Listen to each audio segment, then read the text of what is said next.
Good evening and welcome back to the channel. So just on the screen I've got the Walls of Dubrovnik website up on the screen. I will put a link in the description underneath this video. But as we're now into September, obviously the hours slightly change. So during the summer months the walls are open till around 7:30. During July and all of July, all of August at 7 they close.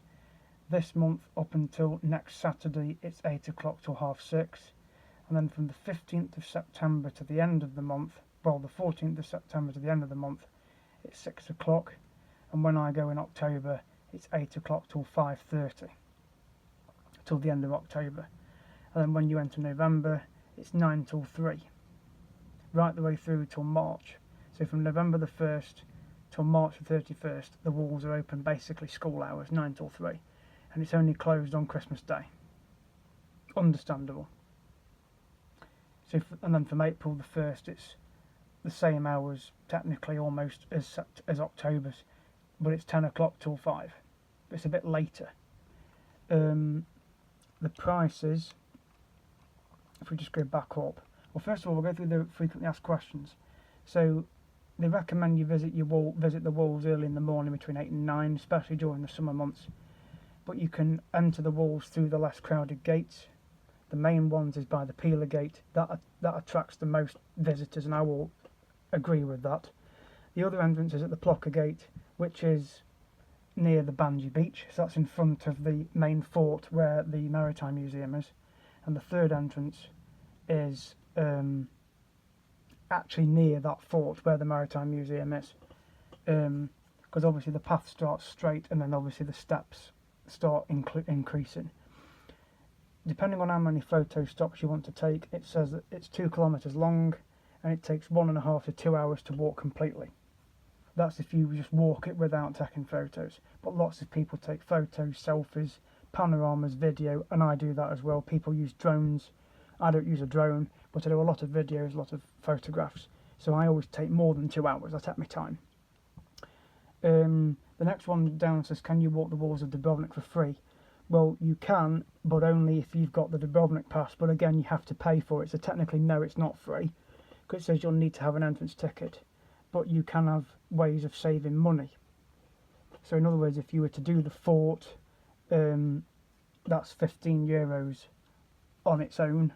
If you do the underneath the Manchetta Tower, apparently now you can get a ticket for that, the walls and the fort all in one go, and it's €35 to do all three attractions. So that's under the Manchetta Tower, the fort of St Lawrence and the city walls is €35. When you go on the city walls you pay €35, which will probably include the Manchetta Tower, but you'll also get free entry to the fort, and the ticket lasts up to 3 days. If you do the Dubrovnik pass, then obviously you can, if you got a 1 day or a 3 day pass, but also the 7 day one as well, which isn't on this website. But as I showed you in the last video, the Dubrovnik pass does include the walls on the 1, 3 and 7 day passes. So you can get free entry to the walls with the 3 day pass, and that's €45, and it's valid for 3 days. And then it obviously gives you the walls, the fort and the Rector's Palace, as well as your bus trip as well. So it gives all the information there, but I don't need to go through that because I went through that on the video yesterday.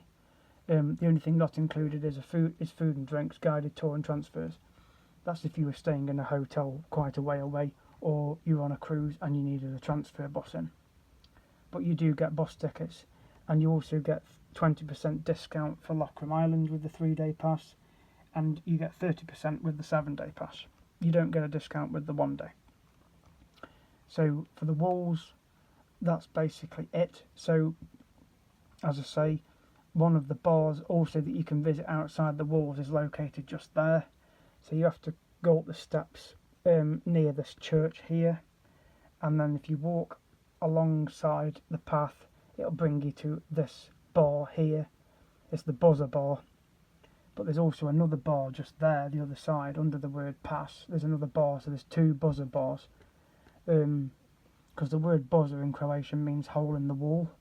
So technically you've got 2 holes in the walls, one there, and there's 2 bars. Then you've got the buzzer gate, which is located across this side, where you go for the cable car. That's the Manchetta Tower just there. So you can go underneath the tower and walk around the back of the walls, as I said. Then you've got the Fort St Lawrence, which is just located there. And then obviously this is Lapad Bay here. The Grooves Port is located over there at the back. So, but the main entrance to the walls is the Peeler Gate, which is just under the word day, because that's the monastery there, and the fountain is just located below this. So, which, if you do the full circuit, it's about 2 kilometres, but it's well worth having a day on the walls. And you've got 3 bars you can have a drink as well. There's a bar on top of the walls around here. There's one just down past this bit here, just down here. And then the next bar is actually located in that building just there, just before the Manchetta Tower. And it's one way round. A lot of people tend to not do that, but they are supposed to go one way round. So if you start at the Peeler Gate, you go that way. If you start down the Maritime Museum end, you go round that way, all the way round back to the Maritime Museum again. If you start in the far right hand corner, you go one way up here, back to the entrance again. And if you start at the Peeler Gate, you go that way and follow it round that way. A lot of people do tend to, I've seen people go that way to do the walk, but actually the sign does say one way, so you go this way. So you go anti-clockwise rather than clockwise round the walls. So that's just some information on the walls. So it's €35 to do the walls without the pass. With the pass, you're basically paying €35 for the 1 day pass, 45 for the 3 and 55 for the 7 day pass, which is technically the entrance to the walls and a lot of the museums as well. So as I say, that was in a previous video, so check that out. But I'll include a link in the description under this video of the prices of the walls and the opening times, so check that out. So thank you for watching this video and good evening.